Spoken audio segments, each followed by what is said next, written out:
So one of the strategies that I really like in terms of like just changing my perception of all of this is to not try and convince myself, well, no one's judging me, so I'm safe.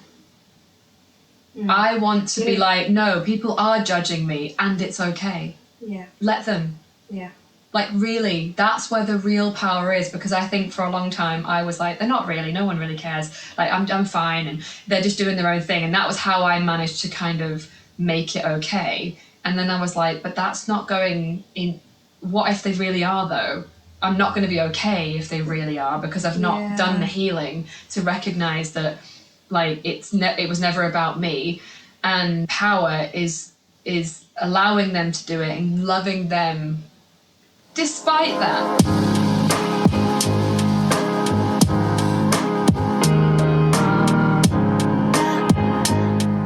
So, hello everybody. Welcome to today's podcast. Ooh, yeah, we are on episode number 9. Yes, we've crossed the milestone. Yes, we have.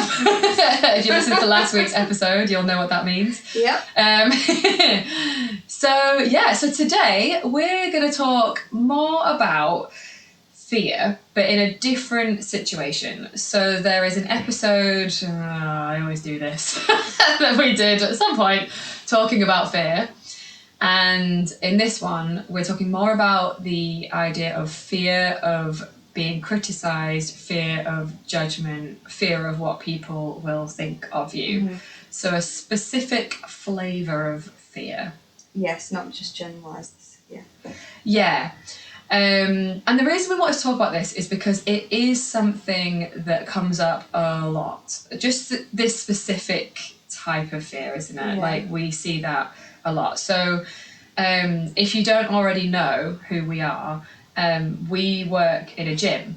So the context, we work in a gym as personal trainers, coaches, and helping people in that way. So as you can imagine, what you might be able to sort of like see yourself in is the fear of going to the gym because people will be judging you, criticizing you, secretly like thinking you're stupid. Just generally watching you doing whatever you're doing, yeah. Yes. And I think, to be honest, I don't know if people do realise just how common this is, because I think a lot of the time when people say this to me, when I first start working with them, they feel a bit embarrassed about that fear. Yeah, just even just saying it. Yeah. Like, to me, like, oh, I'm just, I'm afraid of what people will think. And I think they think that it's quite a unique problem to them.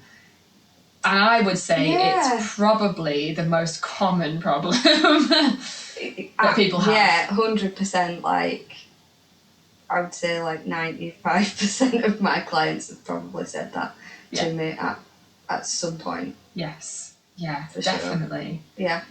Yeah. So it's to kind of say, like, first of all, you can feel quite alone with this of like, oh, I'm afraid what other people think. And I'm like, you and everyone else in this room, like, like, you're not actually alone at all with this fear. Yeah, and I think if you can think about it like that, that may help. I mean, obviously we're going to go a lot deeper into this in the episode, but yeah, everybody else is thinking the same. Yeah, yes. Or if they don't think that now, they have.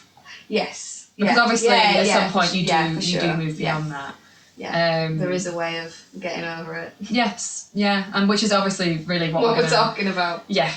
But just knowing that you're not unique in this is actually like really helpful, I think, because it's just like, that is like fundamentally quite natural for humans to feel that way when they start something new. Yeah. Although I have to say, I do wonder if some of it's conditioned into us, because school kind of like does encourage you to, like, it doesn't really allow people to be bad at stuff. It shames failure and things like that. So there is a bit of a thing of, I wonder how much of it is learned. And I think specifically with gym. Yes. Like sports and stuff.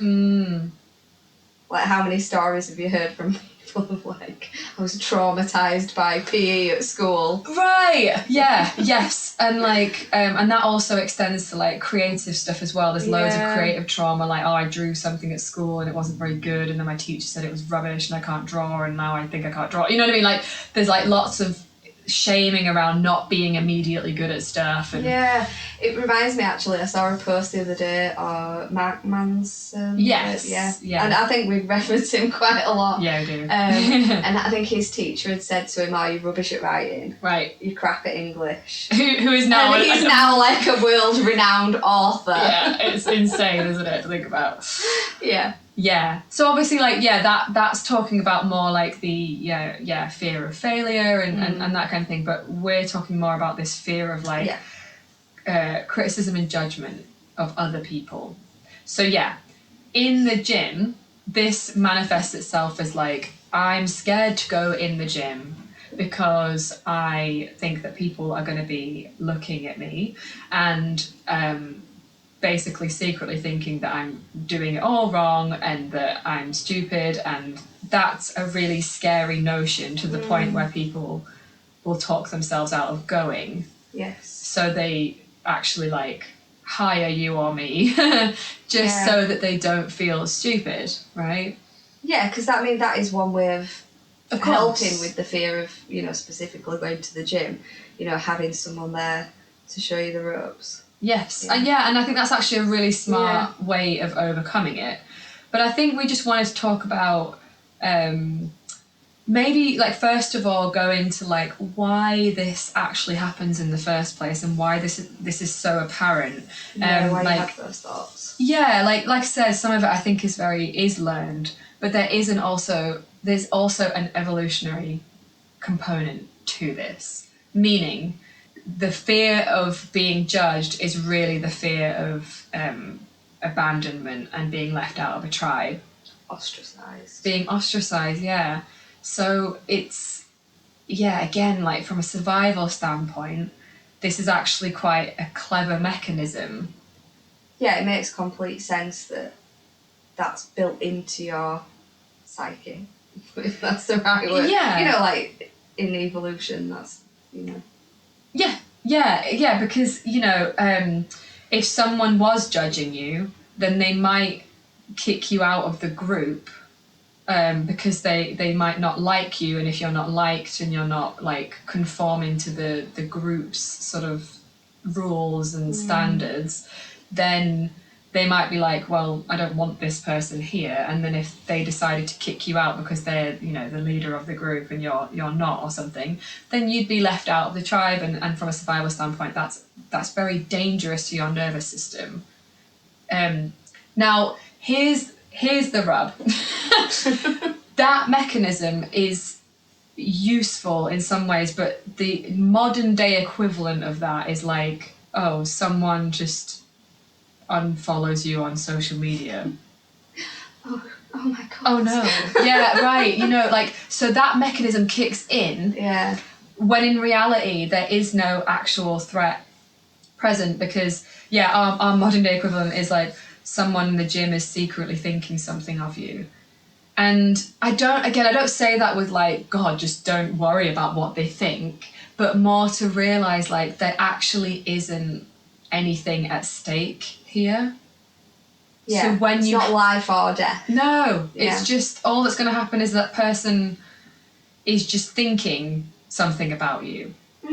Which, again, when you realise it in the moment, is like, oh, yeah, that's not going to actually hurt me and affect my survival.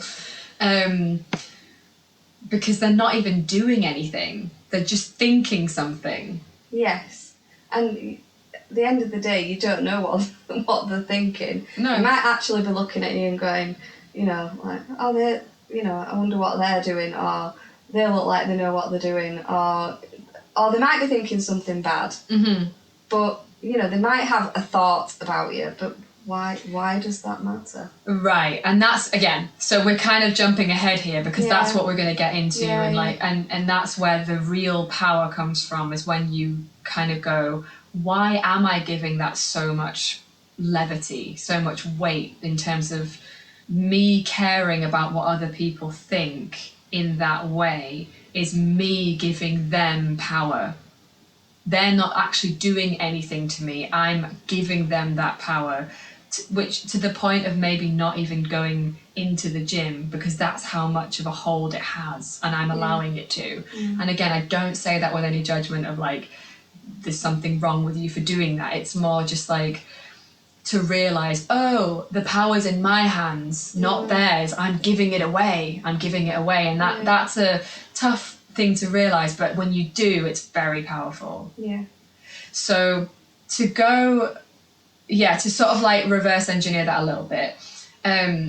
So I remember when I first started working with clients in the gym and this problem would come up a lot, what I would say to them was, well, don't worry about it. They're not really looking at you. Which, to be honest with you, most of the time is probably true. Yeah. Right? As you know, it's like we know because we know what people are thinking in the gym because we talk to thousands of people. They are focused on themselves for the most part, do you know? Yes. They really, truly are. But then I kind of came to realize, but that's actually not the empowering thing to realize. No. Right? Because by me saying, they're not even looking at you, don't worry about it, they're just thinking about themselves, kind of invalidates what someone's going through a little bit, which is not necessarily helpful. No. You want to validate why that feels scary. And yeah, because it's easy to say, oh, don't worry about it. Yeah, that's quite an invalidating... Doesn't make any difference. No. Exactly. And I did used to do that, and I've learned a lot since then. Of that's actually not helpful because it's invalidating the person's experience. It's like, well, I am afraid, so you're telling me that I'm not. But even beyond that, it's like, well, actually they might be. Yeah. But that's okay. There's the power. That's okay if they think that you look stupid. It's okay if they're judging how you're doing something or looking at you going, you shouldn't be doing that, or whatever thoughts they have. It really is the power is when you're like, oh my gosh, it is completely okay for you to think that about me, because that's more about you than it is about me anyway. Yeah, if somebody's judging you like that, that's their... It's their stuff. It's their stuff. And it's really just okay. It's it's not about you. And it's not doing anything to you. They're thinking that. Yeah, they're not standing in front of you going, you're crap. Right. Which would be very hurtful. But even if it was that, it's it's still about you. Yeah, exactly. It's still about you. So when it's that kind of a thing, the power is in recognizing okay, that's not about me, that is more about you. Someone who's doing that is in some kind of pain themselves. Yes. Right? Yeah. Yeah, and I know when I realised that was a big turning point for me, for sure. Yeah. Because then suddenly you go from feeling offended and hurt and taking something personally that was never actually personal to, oh my gosh, this person is having a hard time. Yeah, you can kind of have a little bit of empathy for them. Compassion. And compassion, yeah. I mean, we're talking about thoughts here. It's not like they've come up to you and said, you're rubbish. But even if they did. But even if which never happens in the gym, by the way. But even if it did, no. That's the real power of, oh my gosh, are you okay? Yeah. It is powerful when you think about it like that. Yeah. Definitely. Because then you just suddenly I never needed to hold that and take it personally. And like I say, the instinct to feel bruised when someone is being attacking you or saying something about what you're doing in a negative way or whatever. I understand the instinct for self-preservation there, of course. But when you just start to realize people who are happy in themselves and have done a lot of healing for themselves don't do that stuff. So when someone is doing that, you can actually be so loving yourself that you go, oh my gosh, for you to have done that means it's mirroring something in you. Yeah. You're judging me because you judge you. There's something in me that's reflective of something in you that you haven't come to terms with. Now, this works both ways. If you're judging somebody else, that's true too. So it's an invitation to go, I'm being very hard on this person. What is it that's not healed in me? Yeah.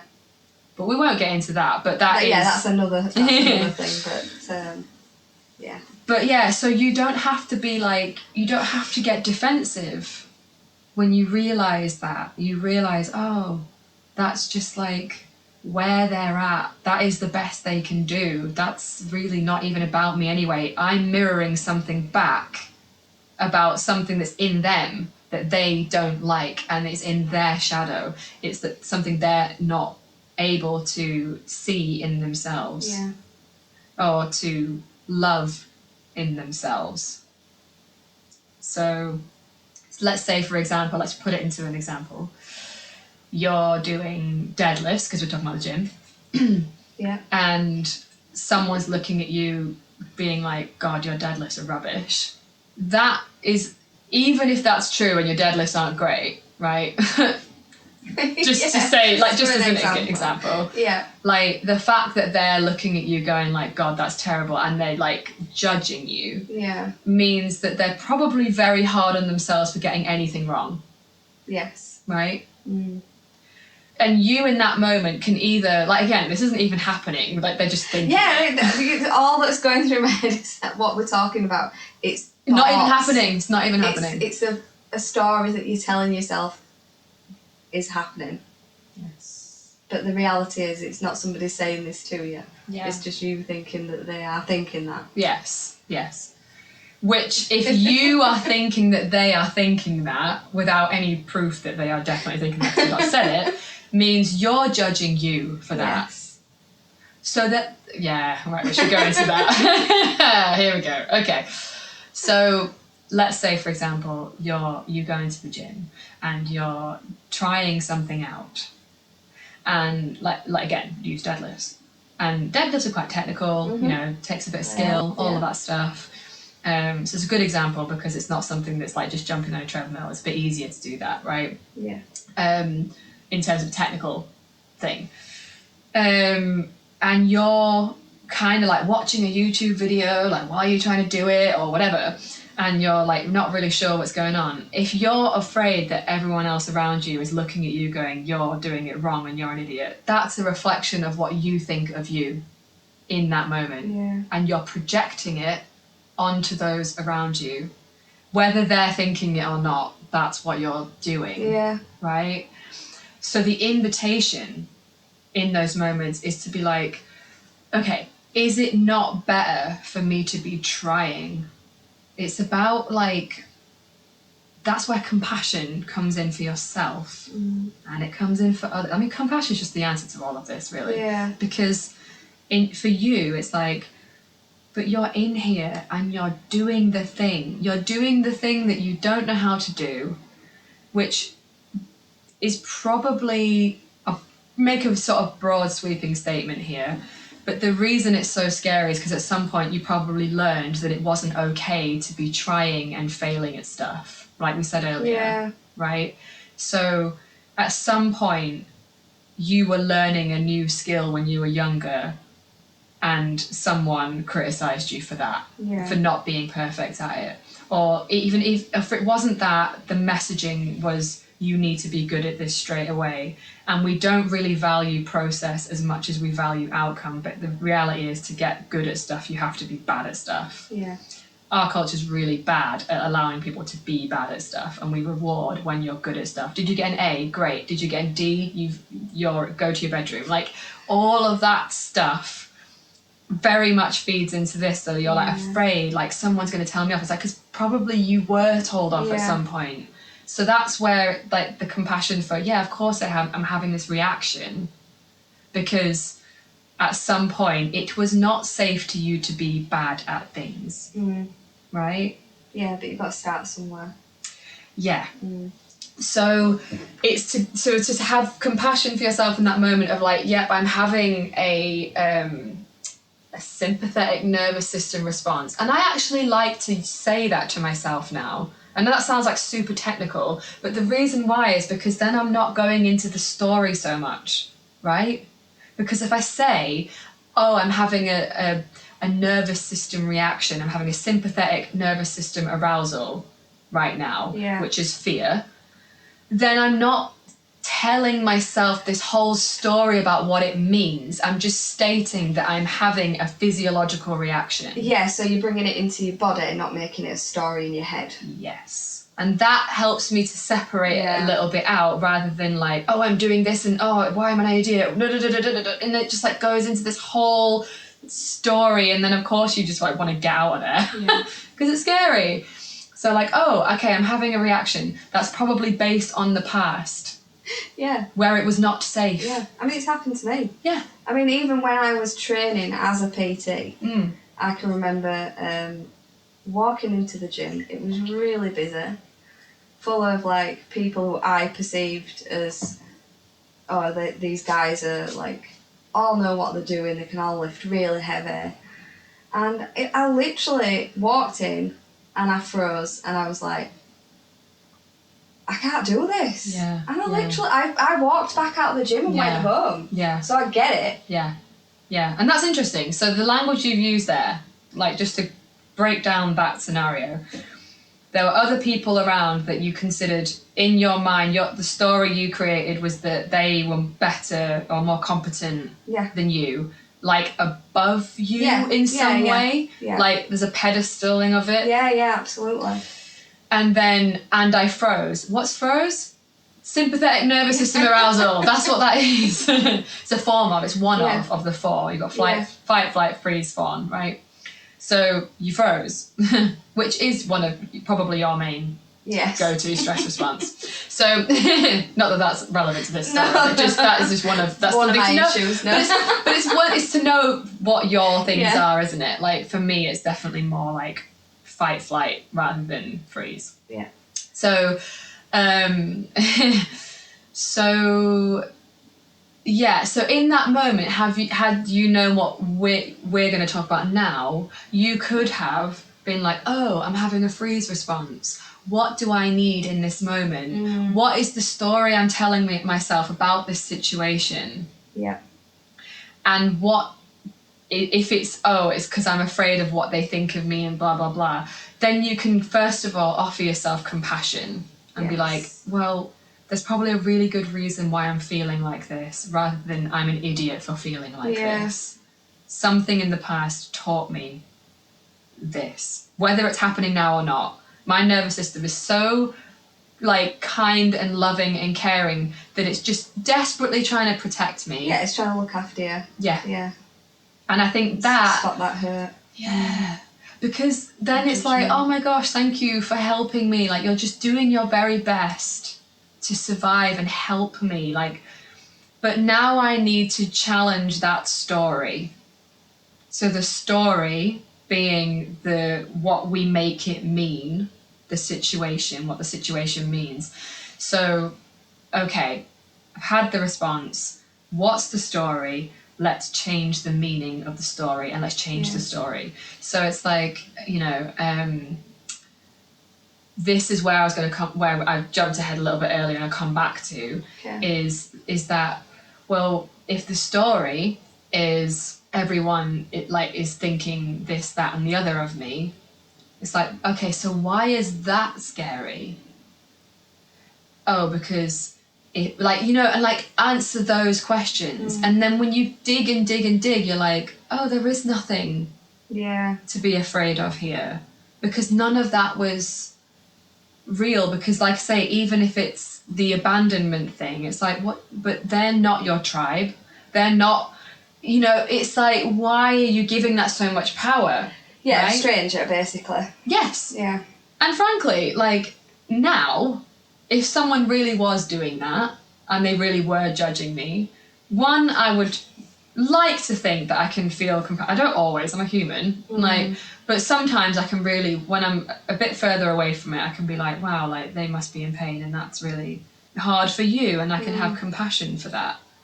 But a part of me is also like, well, if that's how you're gonna want to be, like, I don't want to know you anyway. That's like, it. If a person's living their life continually judging people, like, that's not a really nice way to live, is it? Right. Or a nice way to be. Nice way to be. Yeah, like I can have compassion for it, and I can also be like, and I'm not letting that in. I'm not going to be like welcoming It's not it. a good energy, is it? Yeah.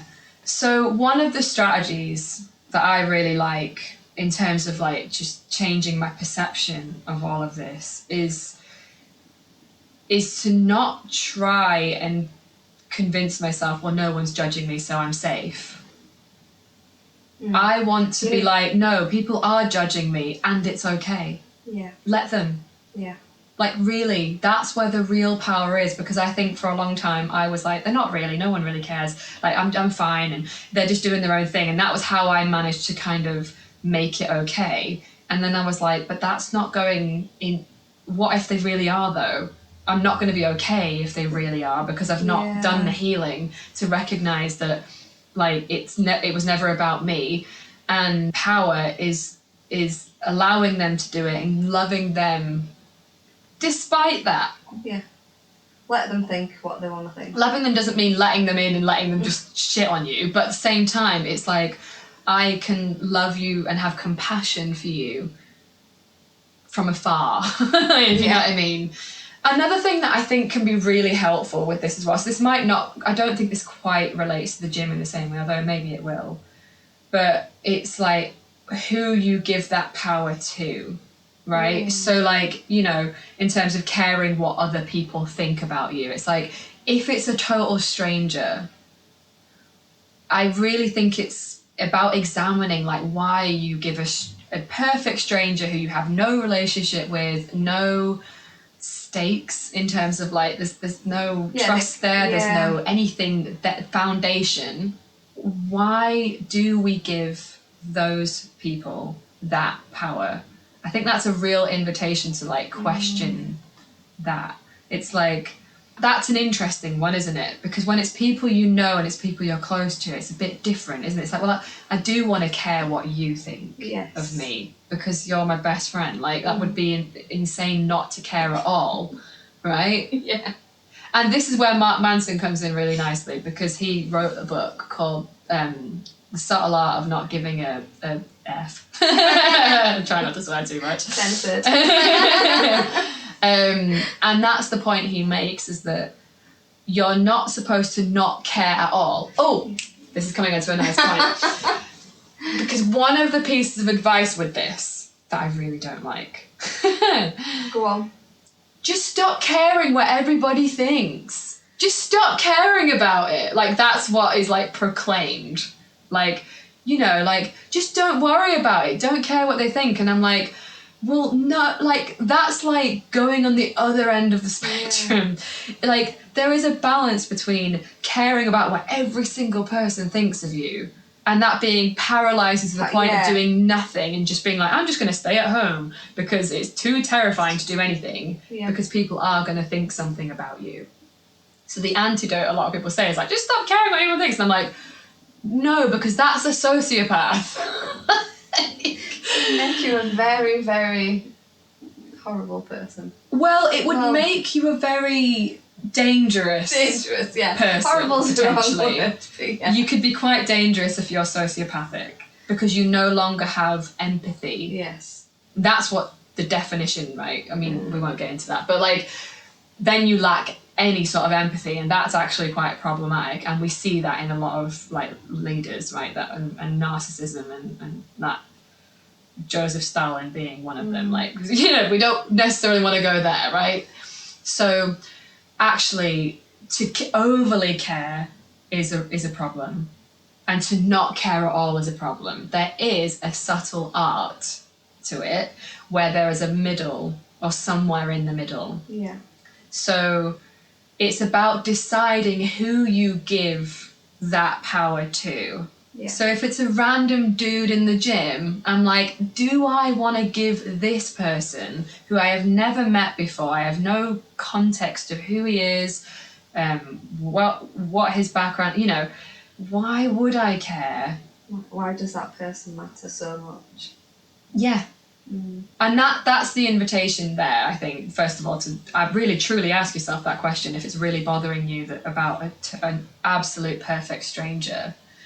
So the question becomes, well, who should you care about? If it's not that guy, I think it's like, for me, this is where Brene Brown like really helped me to like to sort of make sense of this in my own brain. Yeah.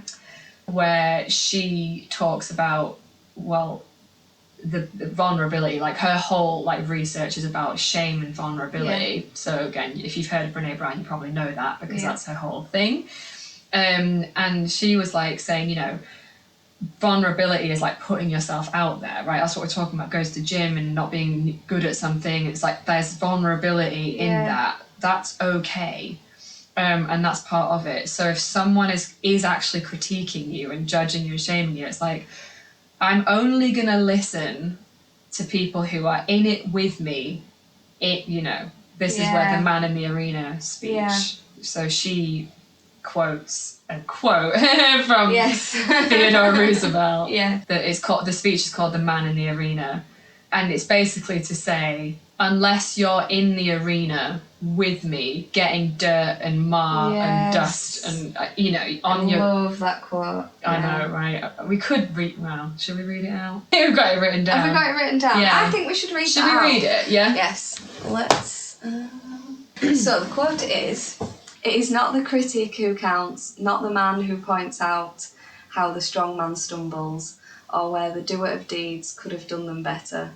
The credit belongs to the man who is actually in the arena, whose face is marred by dust and sweat and blood, who strives valiantly, who errs, who comes short again and again, because there is no effort without error and shortcoming, but who does actually strive to do the deeds, who knows great enthusiasms and the great devotions, who spends himself in a worthy cause, who at the best knows in the end the triumph of high achievement, and who at the worst, if he fails, at least he fails while daring greatly, so that his place shall never be with those cold and timid souls who neither know victory nor defeat."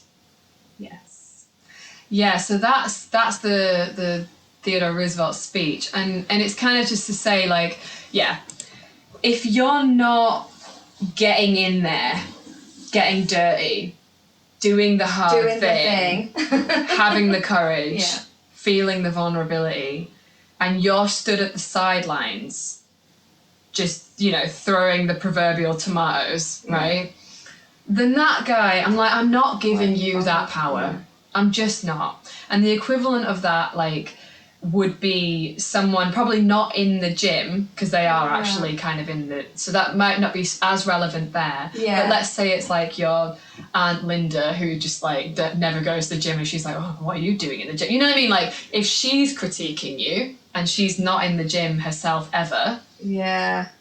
And you're getting that kind of, you know, feedback from family members or not even family, but just other people who don't do that and they don't get it, and they're like, oh, why do you do that? Yeah, I mean, I've had clients say this to me before, and they're like, oh, I've told my work colleagues that I'm going to the gym, and they're like, oh, you shouldn't be doing this, you shouldn't be doing that, you should be doing this. Yeah. I'm like, yeah, but who are they to say that? Yeah. Like, you don't need to give them the power. Exactly. So... For me, that's just like a no-brainer. I'm like, if you're not doing it, I don't care. Yeah. I'm not interested. It's like the keyboard warrior, isn't it? Exactly, another good example. Sat at home on their ass, right, doing nothing while, you know, like maybe somebody's posting a video of doing a workout. Right. Yeah, that's rubbish. You don't know what you're doing. Yeah. While they're sat there in the pyjamas eating burgers. Right. Yeah, and it's like, look, they are where they are, but the thing is, it's like, why are you upset about that person? Mm. You know, you click on their profile and they're anonymous, there's no picture of them, they have nothing like on their profile, and they just literally go on the internet just to kind of comment something horrible to somebody just because they can, because there's no real accountability, because there's no face on the profile anyway, and their name might just be some like John Doe. Do you know what I mean? It's like, it's not like, that's the stuff where I'm like, we have got to stop giving those people power. Yeah.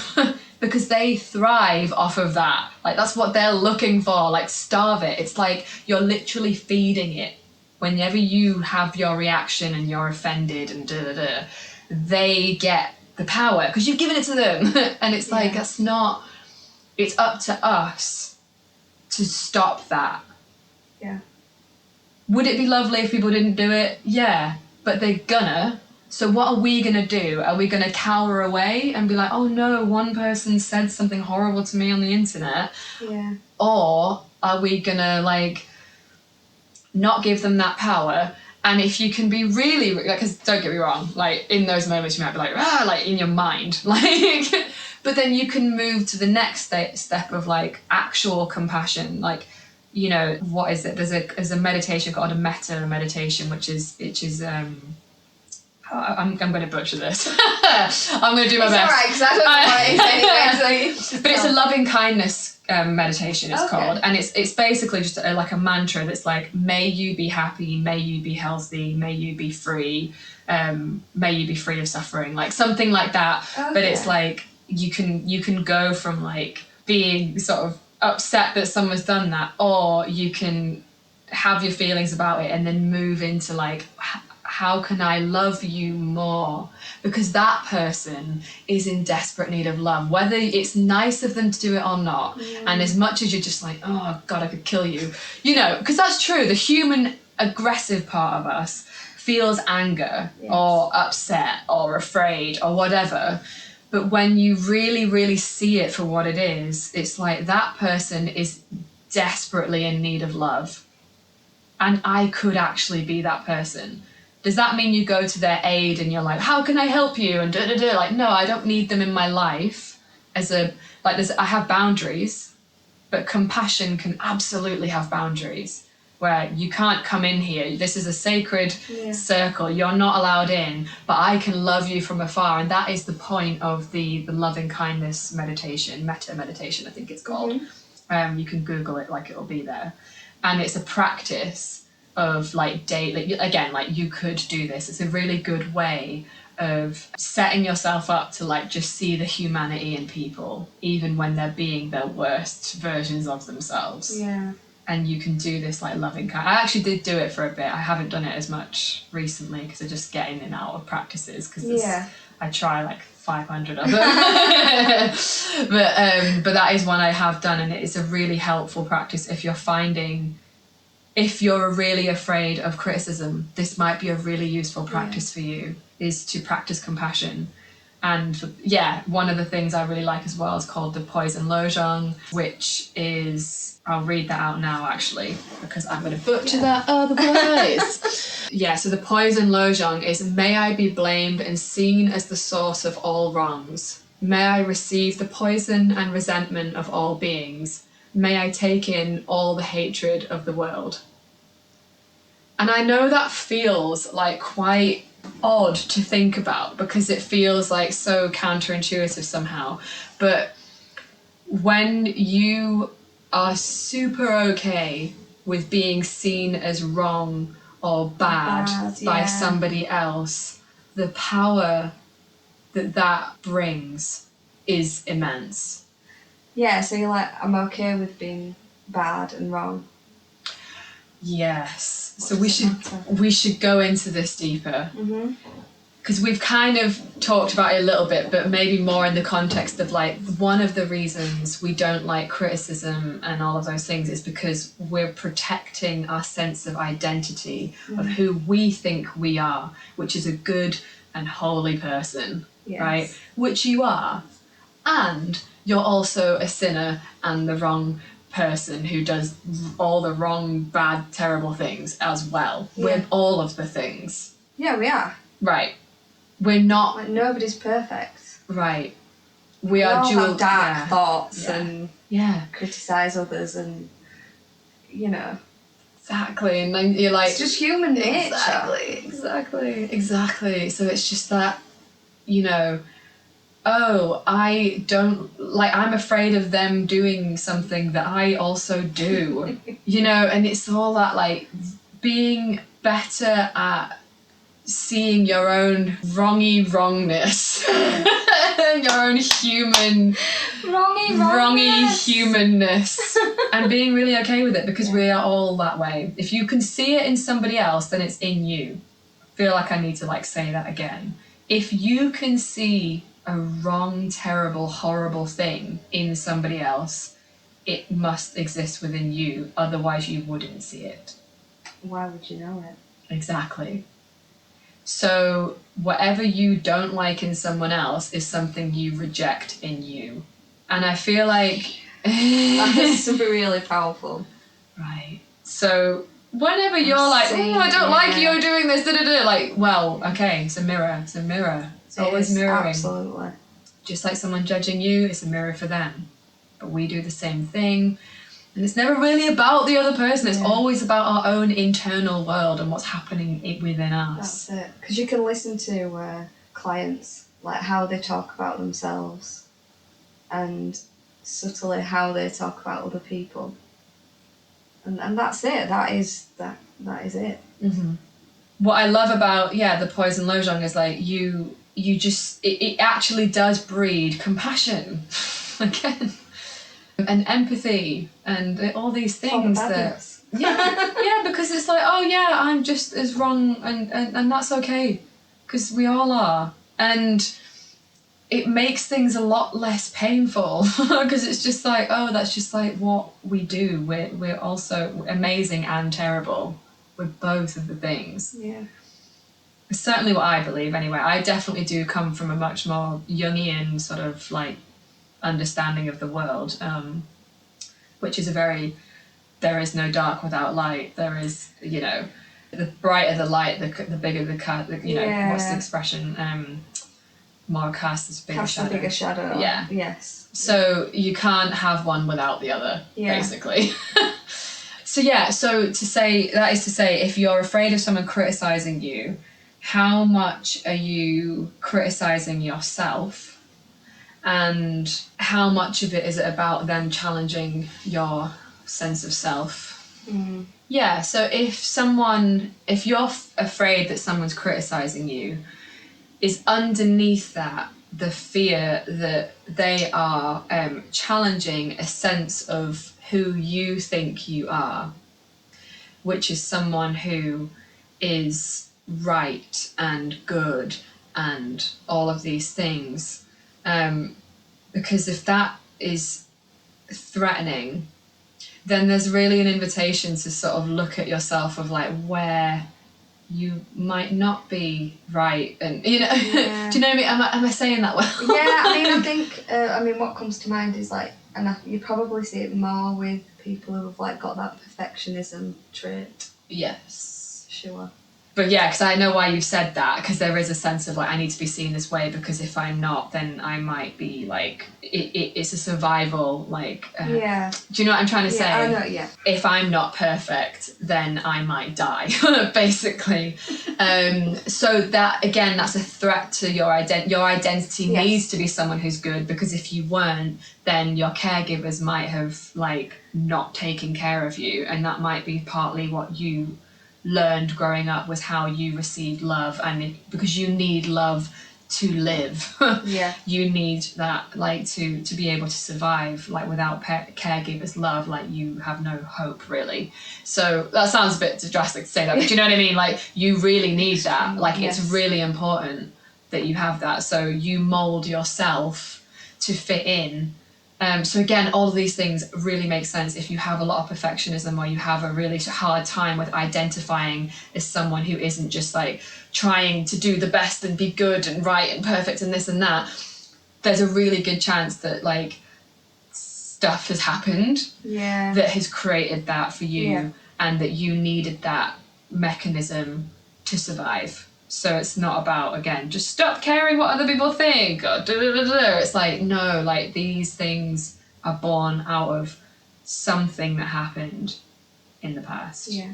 So, I think we've kind of gone into that quite a lot. So moving away from that a little bit. Yeah.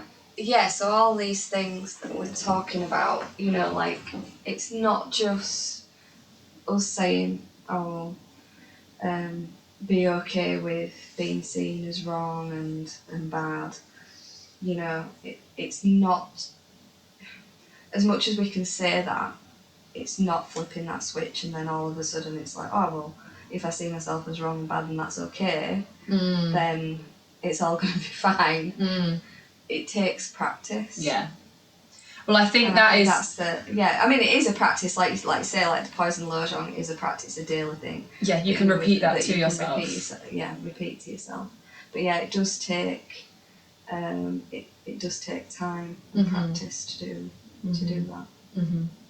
But the more you come to terms with your own wrongness and badness that is actually already there, whether you see it or not, the easier this stuff becomes. And that's, again, like you say, it's a willingness to see your shadow, and shadow being the thing that you don't allow yourself to see, to bring the unconscious into consciousness. The easier it becomes to let people see you as wrong and bad, because you are okay with seeing you as wrong and bad, right? Again, it's like what you don't allow others to do is something you don't allow for yourself to do. So that's one of the practices, is to repeat this sort of may I be seen as the source of all wrongdoings, etc., the thing that we said earlier. But then there are other things, and I do think the metta meditation is also helpful as well, the practicing loving kindness, compassion, really helpful. But I also, and another thing could be like breaking it down and putting yourself in those scary situations where you feel that you're going to be judged, but making it a little bit easier. Like an example that comes to mind is the gym. So I know we keep going back to that, but that's because we're, we see it a lot, sort of thing, and you see it a lot. And it's a really simple practice, but it's like, right, okay, what makes it a little bit easier? What makes me feel a little bit less judged? Okay, go when it's a little bit quieter. Go with a plan. Know what you're going to do when you get in there. So it's not like everybody's going to judge me. And I also don't really know what I'm doing, because I don't have a plan of what I'm going to do. If you know what I mean. And that, I think that second one in particular really speaks to me, because I think when you're really prepared, you have integrity with yourself. Because like the easiest way I can relate to this now, because the gym is just like so comfortable for me that it's like so far away in terms of like my personal discomfort, is just like I'm not. Exactly. I wouldn't, I could walk into a mad busy gym now and do a PT session and not even think twice about it, whereas like right back in the start I was like, what am I gonna do? And I could go into like, one of the best gyms in the world and be like, I'm happy to work out here. Like, it's not, that's how I'm super okay, because we've practiced for years and years, right? But I would say where like it might be a bit harder is like, one of the things that I am always concerned about in terms of showing up on the podcast, because obviously we're putting it out there in the world, and like people can comment on it and tell us what they think, and for the most part I'm like seriously okay with it.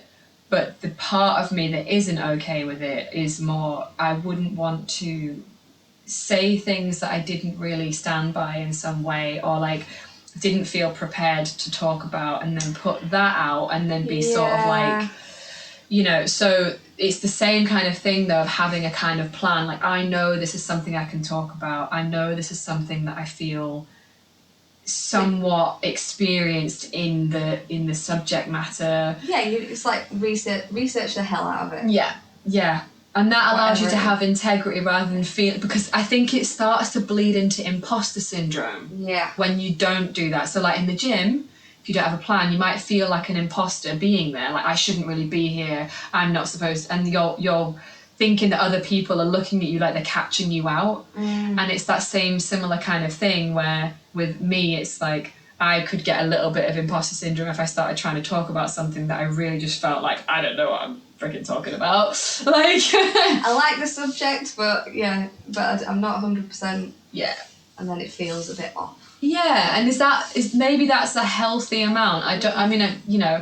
Because that's sort of like, well, I have integrity with myself and feel like, this is something that I have researched and something that I have experienced, it's something I've worked through with people and seen results in.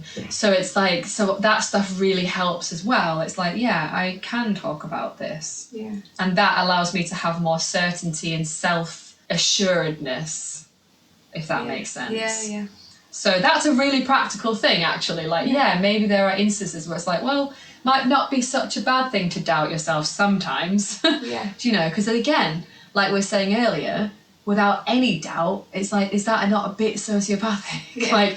Like a little bit of this stuff is healthy. It's just when it goes too far one way and you care way too much and you have all the self-doubt, that is very crippling and debilitating, isn't it? Yeah, it stops you doing things and, missing out on stuff. Yeah. And obviously, I mean, we haven't actually said this in the episode, but this is kind of part of the Why Am I Not Doing the Thing series. Yeah. And that's like, are you putting too much power in what other people think of you? Because they are going to have their thoughts about you. Yeah. That is going to happen. If you're putting yourself out in any way, whether that's the gym, whether that's on the internet, whether that's like doing some kind of presentation, like I know people have that stuff as well, like public speaking, just putting you out in some way, people are gonna have their thoughts about it, and that is really seriously okay, because there's nothing you can do about that. So the alternative is that if you allow that to be so, if you don't address that in yourself, then the alternative is that you don't get to do the cool stuff that you want to do. Yeah, it's like the fear of regret needs to be bigger than the fear of what other people think of you. Yeah.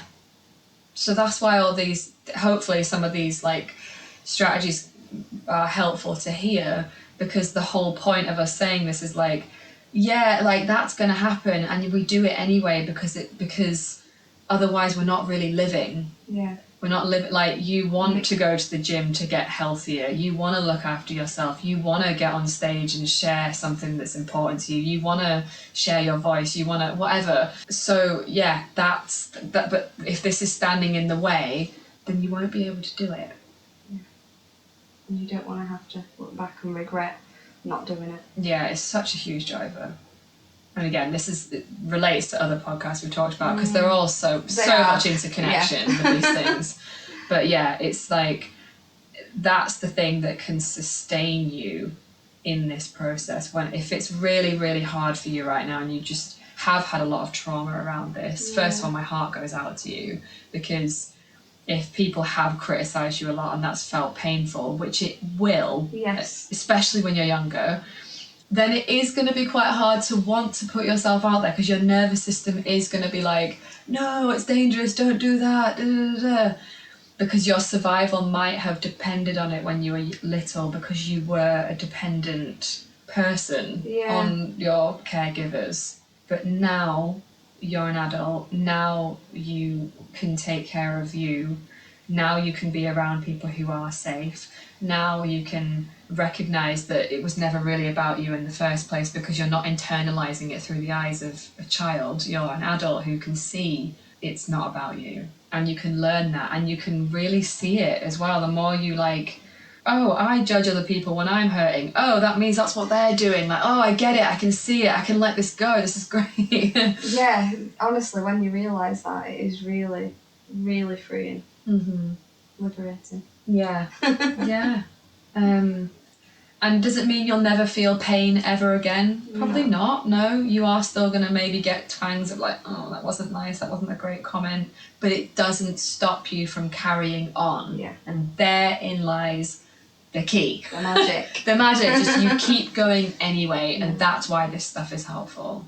Yeah, so thank you everybody for listening to this episode. As always. I hope you got some good stuff out of it, and even if it's just thinking about things a bit differently, or maybe some tangible stuff that you can practice if this is a sticky one for you. If you have found any of it helpful, we would love to know. Really, really would like to know if any of the strategies have been useful. Yeah, let us know. Either contact us on Instagram or leave a comment on Spotify. Yeah, you can do that. You could leave us an email if you want. We Yes. also have a Liberation Station podcast at gmail.com. That's right. Liberation Station podcast handle on Instagram. Yeah. Obviously, if you're listening to it, then you found us somewhere. Yes. There should be all the links in the show notes for any places you want to go on social media. Because, we would love to hear from you. And as always, if you think this has been helpful, or there's someone that you're thinking of in your mind is like, oh my gosh, this is totally my friend. She always has this problem, or he always has this problem. Share it with them and leave a review if you'd feel so inclined, or ratings. Honestly, I know I say it every time, but it is the thing that helps the algorithm. I know that, God, I hate even mentioning the algorithm, but it is a reality. It is. In this, the culture that we live in, that it really helps it to show other people that we exist. So if you get value out of it, and you think other people would, that is the best way you could help us. Yep, so leave us a review and hopefully we'll be able to help more people. Exactly, yeah. So thank you so much, and we will see you next week. Bye. Bye.